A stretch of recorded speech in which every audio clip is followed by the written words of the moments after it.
Bonjour à tous, j'espère que vous allez bien. On se retrouve aujourd'hui pour une nouvelle vidéo sur Ilan et Jonathan qui se sont violemment clashés sur les réseaux sociaux. En effet, après les audiences catastrophiques des premiers épisodes des Anges, Ilan s'en est pris aux candidats présents dans cette nouvelle aventure. Jonathan, très énervé, a répondu aux attaques d'Ilan et ça fait mal. Entre eux, la guerre est bel et bien déclarée. Je vous laisse tout de suite avec la vidéo et dites-nous en commentaire qui vous soutenez. Je viens de voir le score des Anges là. C'est dur. C'est très dur. Mais j'aimerais savoir un truc là, les Matijas, les Sarah Lopez, les Virgile Pignon, les machins qui se prennent pour des grandes stars. Matijas, le coup de Pento. C'est terminé, ça intéresse plus personne. Les Angélique de Koh Lanta qui vont en France pour quitter leur mec. Qui mettent leur vie personnelle de côté.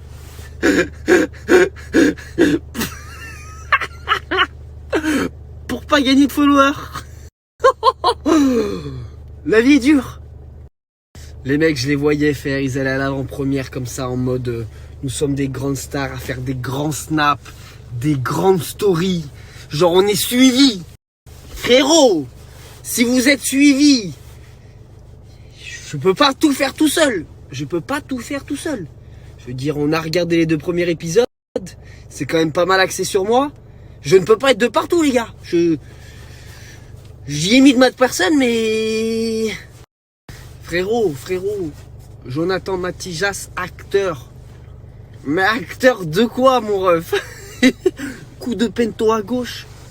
Coup de Pento à droite. Acteur Marc Dorcel. Pignon. Il y a un breakdancer qui est arrivé, qui a commencé à danser du break, qui te pique ta meuf sous tes yeux. Et tu dis rien. Tu dis rien. Tu ne peux pas accepter ça. Frérot, réveillez-vous. JCVD, Jean-Claude Van Damme, il est venu, frérot. Il est même pas venu mettre des coups de pied retournés, il est venu pécho les candidates. Il est venu, il est reparti avec Anissa, mon frère. Mais comment veux-tu que ça fonctionne? Même Jean-Claude Van Damme s'est foutu de notre gueule. Anissa, je veux bien qu'à un moment donné, il faut percer. JCVD. Putain, mais allumez votre putain de téléviseur. Demain 18h30 sur Énergie 12. Anissa va se faire écarter les jambes par JCVD. Là, tout ce que vous êtes derrière mon snap. Là, je suis à 300 000 vues sur Snapchat. Là, à l'heure actuelle, tout de suite. Là. Alors, allumez la télé. Parce que j'ai pas cramé la baraque et tout retourné là-bas. Parce que j'en ai fait des conneries. Entre le fait d'avoir fourré la meuf à Pignon, alors que la mienne était en train de dormir juste en bas. Les gars, je me suis pas sali pour rien. Va falloir allumer votre télé. Les amis, cette année, j'ai tellement mouillé le maillot que j'ai fini en dépression à pleurer chez moi tout seul. C'est pas pour des scores comme ça. J'ai pas mis du cul qui s'appelle Mehdi. Allez, c'est ton moment de gloire. Ah bah, frérot, je crois moi que c'est mieux d'être sur mon Snapchat qu'à la télé. C'est ton petit moment de gloire. Il a fait les princes avec un certain Julien Bert. Ce qu'il faut savoir. Bert. Non mais attends, le mec a pris des cours à la Bear School Academy. C'est-à-dire que Bert, c'est mon ami Bert, c'est mon ami, c'est mon frère. Il a donné des cours à un mec qui est venu attraper ma meuf dans les Anges 12. C'est-à-dire que le mec, il est venu, il a fait. C'est-à-dire que la Bear School Academy a porté ses fruits. Aujourd'hui, ma dépression, je la dois à Bertus. Merci Bertus. 1 heure à la Bear School Academy et il a baisé ma femme. Bon, c'était mon coup de gueule du matin parce que oui, je me réveille à 8h30 le matin. Je pense que eux, ils sont encore au lit, ces chefs d'entreprise. Je pense que tous ces chefs d'entreprise, grands candidats de télé-réalité sont encore au lit. Oui, je pense qu'ils dorment encore, mais il y a des gens aussi qui travaillent, donc on se réveille le matin. Nous étions aujourd'hui sur le Snap d'Ilan, c'est Théo. Je vous invite à vous abonner, car tous les jours, ce sera comme ça. Je vais les éclater un par un. C'est vraiment le genre de choses que je déteste faire et que j'ai jamais fait d'ailleurs. Répondre à un candidat ou à quelqu'un qui parle mal de moi sur ses réseaux, je l'ai jamais fait, j'ai toujours laissé parler parce que ça m'intéresse pas, parce que je veux pas donner de l'importance, parce que c'est ma philosophie, c'est comme ça, je me prends pas la tête pour des bêtises, parce que comme certains l'ont dit en chialant, parce qu'ils voulaient appâter, attendrir certaines personnes, il y a des choses bien plus graves dans la vie. Encore une fois, jamais en face. Quand on est en face, il n'y a pas grand monde. Vous l'avez vu hier d'ailleurs, quand on est en face. Caca culotte, pipi. Donc là, vu que je suis pas en face, certainement, il a dû ôter la couche et il n'y a plus besoin de faire pipi dans la culotte. Parce qu'il n'y a plus personne en face. Il y a juste un téléphone et des followers, comme il dit, des gens qui le suivent et qui l'écoutent, qui rigolent de ses conneries, j'imagine. Parce que pas tout le monde n'arrive à se mettre à la place de ceux qui sont visés. Mais moi, je vous le dis, je commence à en avoir un peu marre de me faire insulter, de toujours devoir être mature, prendre du recul pour ne pas répondre parce que c'est sans importance. Et à un moment donné, je reste humain. J'ai beau ne pas être le grand candidat qu'il est en train de prétendre ou je ne sais quoi. Par contre, je suis un garçon, je suis droit dans mes bottes et je sais que même si j'essaye d'avoir la meilleure attitude possible au quotidien auprès des miens, il y a un moment donné, quand on vient me piquer, parler mal, il y a ma famille qui écoute, il y a ma famille qui a les échos de ce qui se passe et ça commence à être un peu compliqué pour moi. Voilà. Je commence à en avoir un peu marre d'entendre ma sœur me dire regarde ce qu'il a dit, d'entendre des gens m'envoyer ce qu'il dit à mon propos, alors je réponds jamais d'habitude. Là, donc voilà, je le dis pour la première et la dernière fois, je n'accepterai pas que quelqu'un s'adresse à moi via un téléphone. Si quelqu'un a quelque chose à me dire, qu'il porte ses couilles et qu'il vienne me le dire en face.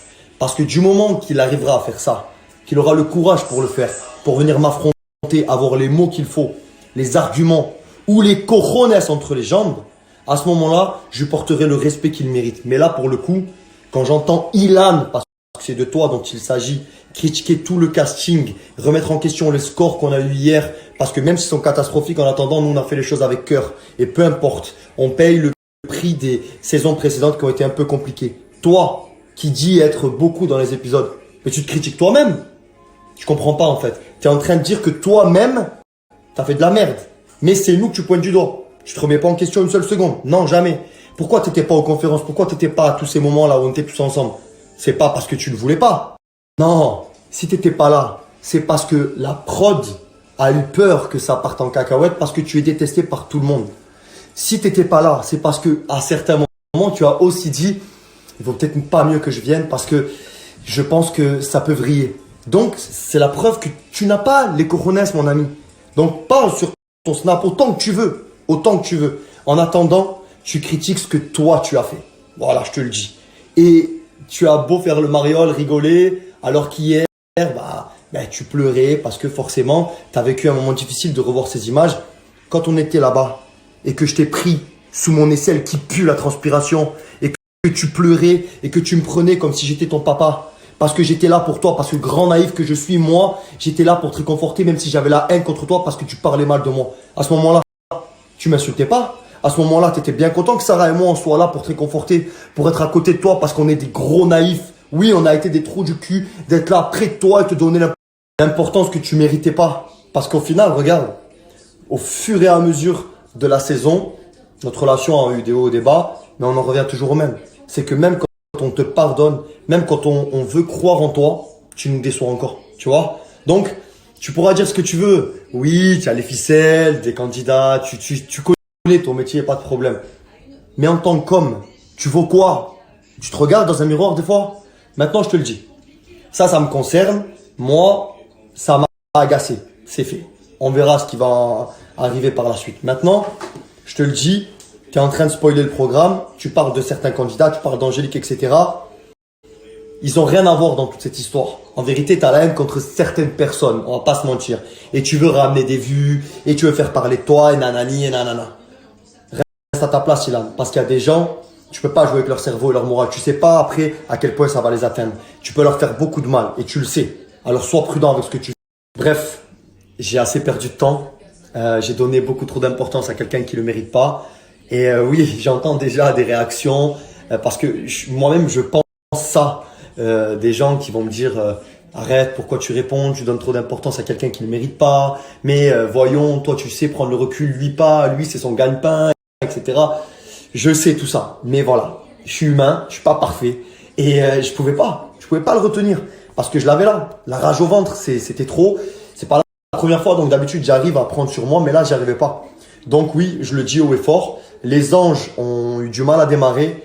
Pourtant, on a été très sincères. On est passé par plein d'étapes en à peine deux épisodes. Je me suis même pris à tête avec Ilan. Je l'ai même réconforté, pardonné. J'ai été là pour lui parce qu'il a vécu un moment difficile.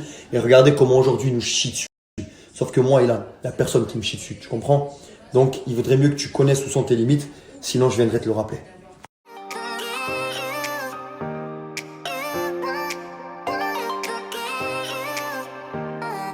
You